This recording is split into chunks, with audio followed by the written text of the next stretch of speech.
ನಟ ಚೇತನ್ ಅವರು ಮಾನ್ವಿ ಒಳಗೆ ಒಂದು ಸ್ಟೇಟ್ಮೆಂಟ್ ಕೊಡ್ತಾರೆ. ಆ ಸ್ಟೇಟ್ಮೆಂಟಿನ ಪೇಪರ್ ಕಟಿಂಗ್ ಅಂದರೆ ಪೇಪರ್ ಕಾಪಿನ ಚೇತನ್ ಅವರು ತಮ್ಮ ಪ್ರೊಫೈಲಿಗೆ ಅಪ್ಲೋಡ್ ಮಾಡ್ಕೋತಾರೆ. ಅಂದರೆ 2028ಕ್ಕೆ 224 ಕ್ಷೇತ್ರ ಕರ್ನಾಟಕದೊಳಗೆ ನಮ್ಮ ಪಕ್ಷದಿಂದ, ಅಂದರೆ 2027ಕ್ಕೆ ಏನು ಹೊಸ ಪಕ್ಷ ರಚನೆ ಆಗುತ್ತೆ, ಅನೌನ್ಸ್ ಆಗುತ್ತೆ, ಆ ಪಕ್ಷದಿಂದ 224 ಕ್ಷೇತ್ರಕ್ಕೆ ನಾವು ಎಲ್ಲ ಅಭ್ಯರ್ಥಿಗಳನ್ನು ನಿಲ್ಲಿಸ್ತೀವಿ ಅಂತಂದು ಸ್ಟೇಟ್ಮೆಂಟ್ ಕೊಡ್ತಾರೆ. ಅವರು ರಾಜ್ಯಾದ್ಯಂತ ಪ್ರವಾಸ ಮಾಡಕತ್ತಾರ, ಎಲ್ಲ ಕಡೆ ಹೋಗ್ಯಾರ, ಇವನ್ ಕೊಪ್ಪಳಕ್ಕೂ ಬಂದಿದ್ರು. ಏನು ಅವರ ಹೇಳಿಕೆ ಮತ್ತು ಕಳಕಳಿ ಅಂತಂದ್ರೆ ಸಮಾಜ ನಿರ್ಮಾಣ ಆಗಬೇಕು ಅನ್ನೋದು. ಅವರ ವಿಚಾರ ಸರಿ ಇರಬಹುದು, ಸಮಾಜ ಮಾಡಬೇಕು, ಸಮಾಜ ಆಗಬೇಕು, ಹಂಗೆ ಇರಬೇಕು. ಆದರೆ ಆ ವಿಚಾರಧಾರೆಗೆ ಸಪೋರ್ಟ್ ಕೊಡೋರು ಯಾರು?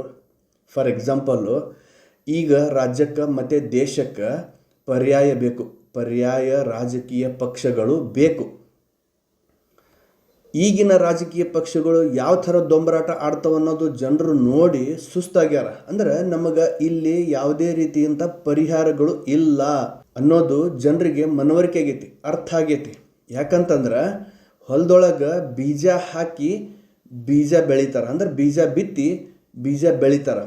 ಇಲ್ಲೇ ರಾಜಕಾರಣದೊಳಗೆ, ರಾಜಕೀಯ ಪಕ್ಷದೊಳಗೆ ದುಡ್ಡು ಹಾಕಿ ದುಡ್ಡು ಬಿತ್ತುತ್ತಾರೆ, ಅಂದ್ರೆ ದುಡ್ಡು ಬಿತ್ತಿ ದುಡ್ಡನ್ನು ತೆಗಿತಾರೆ. ವ್ಯತ್ಯಾಸ ಇಷ್ಟ, ಮತ್ತೇನು ವ್ಯತ್ಯಾಸ ಇಲ್ಲ. ಈ ವ್ಯತ್ಯಾಸನ ತೆಗಿಬೇಕಾತಂದ್ರೆ ಈಗೇನು ನಟ ಚೇತನ್ ಅವರು ಕರೆ ಕೊಡಾಕತ್ತಾರಲ್ಲ, ಆ ಕೊಟ್ಟಿರೋ ಕರೆ ಸರಿ ಇರಬಹುದು. ಆದರೆ ಇದಕ್ಕೆ ಬೆಂಬಲ, ರಾಜ್ಯಾದ್ಯಂತ ಬೆಂಬಲ ಯಾರಾದರೂ ಕೊಡ್ತಾರ?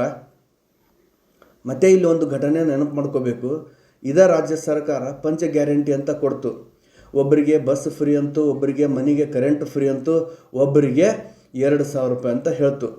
ಸರ್ಕಾರದ ಬೊಕ್ಸಕ್ಕೆ ಒಂದು 50ರಿಂದ 60 ಸಾವಿರ ಕೋಟಿ ವಾರ್ಷಿಕವಾಗಿ ಖರ್ಚಾಗುತ್ತೆ. ಈ ದುಡ್ಡು, ಈ ಹಣನ ಎಲ್ಲಿಂದ ತರಬೇಕು ಸರ್ಕಾರ? ನಮ್ದ ತೆರಿಗೆ ಹಣನ ಹಂಚ್ಬೇಕಾ? ಅಂದಾಗ ಇಲ್ಲೇ ಮತದಾರರು ಅವ್ರಿಗೆ ಪಂಚ ಗ್ಯಾರಂಟಿಗಳು ಸಿಗ್ತಾವು. ಈ ಸಾರಿ ಈ ಪಕ್ಷ ಏನಾದರೂ ಸರ್ಕಾರ ರಚನೆ ಮಾಡ್ತು ಅಂತಂದ್ರೆ ನಮಗೆ ಗ್ಯಾರಂಟಿಗಳು ಸಿಗ್ತಾವು. ನಮಗೆ 4 ರೂಪಾಯಿ ಖರ್ಚು ಕಮ್ಮಿ ಆದ್ರೆ ಸಾಕು, ಹಣ ದುಬ್ಬರ ಹೆಚ್ಚಾಗೈತಿ ಅನ್ನೋ ಸ್ಟೈಲ್ ಒಳಗೆ ಒಂದು ಪಕ್ಷಕ್ಕೆ ಬಹುಮತ ಕೊಟ್ಟು ಸರ್ಕಾರ ರಚನೆ ಮಾಡೋಕ್ಕೆ ಅವಕಾಶ ಕೊಟ್ಟಿರೋ ಜನರು ಮತ್ತು ಆಮಿಷಕ್ಕೆ ಒಳಗಾಗದ ಇನ್ನೇನು ಮಾಡಬಹುದು? ನಟ ಚೇತನ್ ಅವರು ಇದನ್ನು ಕೂಡ ಅರ್ಥ ಮಾಡ್ಕೋಬೇಕಲ್ಲ. ಸಮಾಜ ನಿರ್ಮಾಣ ಮಾಡೋಕೆ ನೀವೇನು ಪಣ ತೊಟ್ಟಿರಬಹುದು, ಬೆಂಬಲ ಬೇಕಲ್ಲ. ರಾಜ್ಯದ ಜನತೆ ದ್ವಂದ್ವ ನೀತಿ ಒಳಗದಾರ. ಒಂದು, ಅವ್ರಿಗೆ ಎಲ್ಲ ಉಚಿತ ಬೇಕು, ಅಂದರೆ ಯಾವುದು ದುಡಿಲಾರ್ದನ ದುಡ್ಡು ಬರಬೇಕು ಅಂತಾರಲ್ಲ, ಈ ಸ್ಟೈಲ್ ಬೇಕು. ಇನ್ನೊಂದು, ಅವ್ರಿಗೆ ನಂಬಿಕಸ್ಥ ಪಕ್ಷ ಬೇಕು. ಎರಡು ಹೆಂಗೆ ಸಿಗುತ್ತೆ ರೀ? ನಂಬಿಕಸ್ಥ ಪಕ್ಷ ಬೇಕು ಅಂತಂದರೆ ಅದರಿಂದ ಆಸೆ ಆಕಾಂಕ್ಷೆಗಳು, ಆಮಿಷಗಳು ಕಡಿಮೆ ಆಗ್ತಾವೆ, ಇರಲ್ಲ. ಇನ್ನು ಆಸೆ ಆಕಾಂಕ್ಷೆಗಳು, ಆಮಿಷಗಳು ಕೊಡೋ ಪಕ್ಷ ನಂಬಿಕೆಗೆ ಅರ್ಹ ಅಲ್ಲ. ಈ ದ್ವಿಮುಖ ದ್ವಂದ್ವನ ನೀವು ಹೆಂಗೆ ನಿಭಾಯಿಸ್ತೀರಿ? 224 ಕ್ಷೇತ್ರಕ್ಕೆ ನಿಮ್ಮ ಅಭ್ಯರ್ಥಿಗಳನ್ನು ನಿಲ್ಲಿಸ್ತೀನಿ ಅಂತಿರಲ್ಲ, ಯಾರು ನಿಮಗೆ ಓಟ್ ಕೊಡ್ತಾರ ಅನ್ನೋ ವಿಶ್ವಾಸ ಐತಾ? ಬರೀ ಬಾಯಿಂದ ಮಾಡಿದ್ರೆ ಕೆಲಸ ಆಗತ್ತಾ? ಈಗಿನ ರಾಜಕೀಯ ಪಕ್ಷಗಳು ಕೃತಿ ಒಳಗೆ, ಅಂದ್ರೆ ಕೆಲಸದೊಳಗೆ ತೋರ್ಸಾಕತ್ತಾವ. ಕೆಲಸ ಅಂದ್ರೆ ಅಭಿವೃದ್ಧಿ ಕೆಲಸ ಅಲ್ಲ. ನೀರು ಕೊಟ್ಟೆ, ಚರಂಡಿ ಕೊಟ್ಟೆ, ಗಟಾರ್ ಕೊಟ್ಟೆ, ಶಾಲಾ ಆಸ್ಪತ್ರೆ ಕೊಟ್ಟೆ, ಆ ಕೃತಿ ಅಲ್ಲ, ಆ ಕೆಲಸ ಅಲ್ಲ. ನಿಮಗೆ ಗ್ಯಾರಂಟಿ ಕೊಟ್ಟೆ, ಫ್ರೀ ಕೊಟ್ಟೆ, ಉಚಿತ ಕೊಟ್ಟೆ, ಅಕ್ಕಿ ಕೊಟ್ಟೆ, ಅನ್ನ ಕೊಟ್ಟೆ, ದುಡ್ಯಾಕೆ ಹೋಗಬೇಡ್ರಿ, ಮನ್ಯಾಗ ಕುಂದ್ರಿ, ಆರಾಮ್ ತಿನ್ರಿ, ಉಣ್ರಿ, 10-15 ವರ್ಷ ನಾವು ರಾಜಕೀಯ ಮಾಡಿ ಆಳ್ವಿಕೆ ಮಾಡಿ ಹೋಗ್ಬಿಡ್ತೀವಿ, ಆಮೇಲೆ ನೀವು ಸೋಮಾರಿಗಳಾಗಿರ್ತೀರಿ, ಮುಂದೆ ದುಡ್ಯಾಕೂ ಆಗಂಗಿಲ್ಲ ನಿಮಗೆ. ಒಟ್ಟು ನಮ್ಮ ಪಕ್ಷದ ಮೇಲೇನ ಅವಲಂಬಿತರಾಗಿ ಇದ್ದು ಬಿಡ್ರಿ, ಹೊಳ ಮಳ ಮತ್ತು ನಮ್ಮ ಪಕ್ಷಕ್ಕನ ನೀವು ಓಟ್ ಹಾಕಿರಿ ಅನ್ನೋ ಸ್ಟೈಲ್ ಅಂತ ಹೌದಲ್ಲಿದು. ಅದಕ್ಕೆ ಚೇತನ್ ಅವರೇ, ನಿಮಗೆ ಕೇಳಬೇಕಾಗಿರೋದು, ರಾಜ್ಯದ ಕಡೆಯಿಂದ ಮತ್ತು ಸಂಪಾದಕೀಯ ಕಡೆಯಿಂದ ಕೇಳಬೇಕಾಗಿರೋ ಪ್ರಶ್ನೆ ಇಷ್ಟ.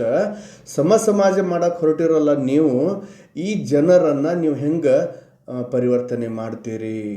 ಅವ್ರ ಕಡೆಯಿಂದ ಮತನ ಹೆಂಗೆ ತಗೊಳ್ತೀರಿ? ಅವನ್ನೆಲ್ಲ ಜನರ ಮುಂದೆ ಇಡ್ರಿ. ಆಸೆ ಆಕಾಂಕ್ಷೆಗಳು, ಆಮಿಷಗಳ ಬಗ್ಗೆ ನೀವು ಮಾತನಾಡ್ಲಾರ್ದನ ಸಮಾಜ ಅಂತೀರಿ. ಸಮಾಜ ಅಂದ್ರೆ ಅದರ ಅರ್ಥ ಆಳ ಗೊತ್ತಾ ಜನರಿಗೆ? ನಾನು ಆಗಲೇ ಹೇಳಿದ್ನಲ್ಲ, ದ್ವಿಮುಖ, 2 ಥರದ್ದು ಫೇಸ್ ಇಟ್ಕೊಂಡಿರೋ ಜನರು, 2 ಥರದ್ದಂದ್ರೆ ಅವ್ರದ್ದು ತಪ್ಪು ಅಂತ ಹೇಳಕತ್ತಿಲ್ಲ ನಾನು. ಆಮಿಷ ಕೊಟ್ಟಾರ ಅಂದರೆ ಮ್ಯಾನಿಫೆಸ್ಟೋ ಒಳಗೆ ಆಮಿಷ ಕೊಟ್ಟಿರ್ತಾರೆ, ಲೈಕ್ ಒಂಥರ ಆಮಿಷ ಇದ್ದಂಗೆ ಅದು. ಮ್ಯಾನಿಫೆಸ್ಟೋ ಒಳಗೆ ನಾವು ಈ ಥರ ನಿಮಗೆಲ್ಲ ಸವಲತ್ತು ಕೊಡ್ತೀವಿ ಅಂತಂದ್ರೆ ಲೈಕ್ ಅದು ಆಮಿಷ ಇದ್ದಂಗೆ. ಅದು ಮ್ಯಾನಿಫೆಸ್ಟೋ ಇದ್ದರೂ ಆಮಿಷ ಅಂತ ಯಾವಾಗ ಪರಿವರ್ತನೆ ಆಗುತ್ತೆ ಅಂತಂದ್ರೆ ಮ್ಯಾನಿಫೆಸ್ಟೋ ಒಳಗೆ ಮೂಲ ಸೌಕರ್ಯ ಕೊಡ್ತೀವಿ ಅಂತ ಅಂದಾಗ ಆಮಿಷ ಆಗಲ್ಲ. ಮೂಲ ಸೌಕರ್ಯ ಮೀರಿ ಜನರಿಗೆ ದುಡ್ಯಾಕೆ ಹಚ್ಚುವಂಥದ್ದು ಮ್ಯಾನಿಫೆಸ್ಟೋ ಆಗುತ್ತೆ. ಜನರಿಗೆ ದುಡ್ಯಾಕೆ ಹಚ್ಚಲಾರ್ದ ಸೋಂಬೇರಿ ಕುಂದಿರಿಸಿ ನಿಮಗೆ ನಾವು ಸವಲತ್ತು ಕೊಡ್ತೀವಿ ಅನ್ನೋದು ಮ್ಯಾನಿಫೆಸ್ಟೋ ಆಗಂಗಿಲ್ಲ. ಅದು ಆಮಿಷ ಅಂತ ಆಗತ್ತೆ. ಅದು ಕಾನೂನು ಅಡಿಯೊಳಗೆ ಸರಿ ಇರಬಹುದು, ಅದು ಎರಡನೇ ಪ್ರಶ್ನೆ. ಆದರೆ ದುಡಿಯೋ ವರ್ಗ ಇವತ್ತು ಖಾಲಿ ಕುಂತೈತಲ್ಲ, ಇವ್ರಿಗೆ ಹೆಂಗೆ ದುಡ್ಯಾಕೆ ಹಚ್ತೀರಿ? ನೀವು ಕೊಡೋ ಕರೆ, ನಟ ಚೇತನ್ ಅವರೇ, ನೀವು ಕೊಡೋ ಕರೆನ ಯಾರಾದರೂ ಕಿವಿಯೊಳಗೆ ಹಾಕ್ಕೊಂಡಾರ? ಈ ಥರ ದ್ವಿಮುಖ ಇರೋ ಜನರ ಮಧ್ಯೆ ನೀವು ಸಮಾಜ ಅಂತೀರಿ, ಬುದ್ಧ ಬಸವ ಅಂಬೇಡ್ಕರ್ ಪೇರಿಯಾರ್ ಅಂತೀರಿ. ನಿಮ್ಮ ಅನಿಸಿಕೆ ಅಭಿಪ್ರಾಯ ತಪ್ಪು ಅಂತ ಹೇಳ್ತಿಲ್ಲ. ಜನರ ಮನಸ್ಸನ್ನು ಹೆಂಗೆ ಪರಿವರ್ತನೆ ಮಾಡ್ತೀರಿ ನೀವು? ಜನರಿಗೆ ಈ ಥರದ್ದು ಕರೆ ಕೊಡಬೇಕಲ್ಲ. ಆಮಿಷಗಳಿಗೆ ನಾವು ಬಲಿಯಾದವು ಅಂದ್ರೆ ಏನಾಗ್ತೀವಿ, ಸಮಾಜ ನಿರ್ಮಾಣ ಆದ್ರೆ ಏನು ಆಗ್ತೀವಿ ಅನ್ನೋದು, ಅಂದ್ರೆ ಈ ಒಂದು 20 ವರ್ಷದ ಒಂದು ಚಿತ್ರಣನ ನೀವು ಜನರ ಮುಂದೆ ಇಟ್ಟಾಗ ಬಹುಶಃ ಅವರು ನಿಮಗೆ ನಂಬಬಹುದು ಅನಿಸುತ್ತಲ್ಲ.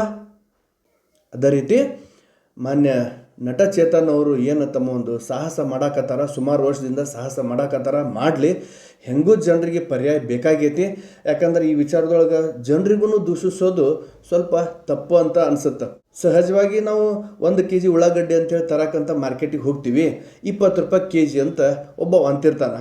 ಬಾಜುಲವ ಅಂತಾನ 20 ರೂಪಾಯಿಗೆ ನಾನು 1.5 kg ಕೊಡ್ತೀನಿ ಅಂತಾನೆ. ಅಂದ್ರೆ ತೂಕದೊಳಗೆ 500 ಗ್ರಾಮ್ ಹೆಚ್ಚು ಬರುತ್ತೆ. ಸಹಜವಾಗಿ ನಾವು ಹೆಂಗೆ 500 ಗ್ರಾಮ್ ಹೆಚ್ಚು ಕೊಡ್ತಾನವ ಅವನ ಹತ್ರನ ಹೋಗ್ತೀವಿ. ಸ್ವಲ್ಪ ಕೊಳ್ತಿದ್ದು ವೇಸ್ಟು ಕಟಿಂಗು ಅಲ್ಲಿ ಜಾಸ್ತಿ ಆಗುತ್ತೆ ಅಂದ್ರೂ ನಮಗೆ ಕಣ್ಣಿಗೆ ತೂಕ ಹೆಚ್ಚು ಕಾಣುತ್ತಲ್ಲ, 500 ಗ್ರಾಮ್ ತೂಕ ಹೆಚ್ಚು ಕಾಣುತ್ತಲ್ಲ, ಆ ತೂಕಕ್ಕೆ ಮರಳಾಗ್ತೀವಲ್ಲ ನಾವು. ಅದು ಕ್ವಾಲಿಟಿ ಕಡಿಮೆ ಇದ್ರೂ ತೂಕ ಹೆಚ್ಚೈತಿ, ಈ ಕಡೆ ಕ್ವಾಲಿಟಿ ಕರೆಕ್ಟ್ ಇದ್ರೂ ತೂಕ ಕಮ್ಮಿ ಐತಿ. ಈ ಒಂದು ಇಂಬ್ಯಾಲೆನ್ಸ್ ಮೋಡಿಗೆ ನಾವು ಹೆಂಗೆ ಬಲಿ ಆಗ್ತೀವಿ, ಹಂಗೆ ರಾಜ್ಯದ ಜನರು ಬಲಿ ಆಗಿರ್ಬೋದು ಅಥವಾ ಅವ್ರಿಗೆ ಬಲಿ ಪಶು ಮಾಡಿರ್ಬೋದು ರಾಜಕೀಯ ಪಕ್ಷಗಳು. ಇದನ್ನು ನೀವು ಹೇಗೆ ಅಳವಡಿಸ್ಕೋತೀರಿ, ಇದರಿಂದ ಜನರನ್ನು ಹೆಂಗೆ ಹೊರಗೆ ಕರ್ಕೊಂಡು ಬರ್ತೀರಿ ಅನ್ನೋದರ ಮೇಲೆ ನಿಮ್ಮ ರಾಜಕೀಯ ಭವಿಷ್ಯ ನಿಂತೈತಿ. ಮತ್ತು ನಿಮ್ಮ ರಾಜಕೀಯ ಭವಿಷ್ಯ ಮತ್ತು ನಿಮ್ಮ ರಾಜಕೀಯ ಪಕ್ಷ ಈ ರಾಜ್ಯಕ್ಕೆ ಹೆಂಗೆ ಪರ್ಯಾಯ ಆಗಬಹುದು ಅನ್ನೋದ್ರ ಮೇಲೆ ನಿಂತೈತಿ ಅನ್ನೋದನ್ನು ಹೇಳ್ತಾ ನಾನು ಮತ್ತೆ ನಿಮಿಷ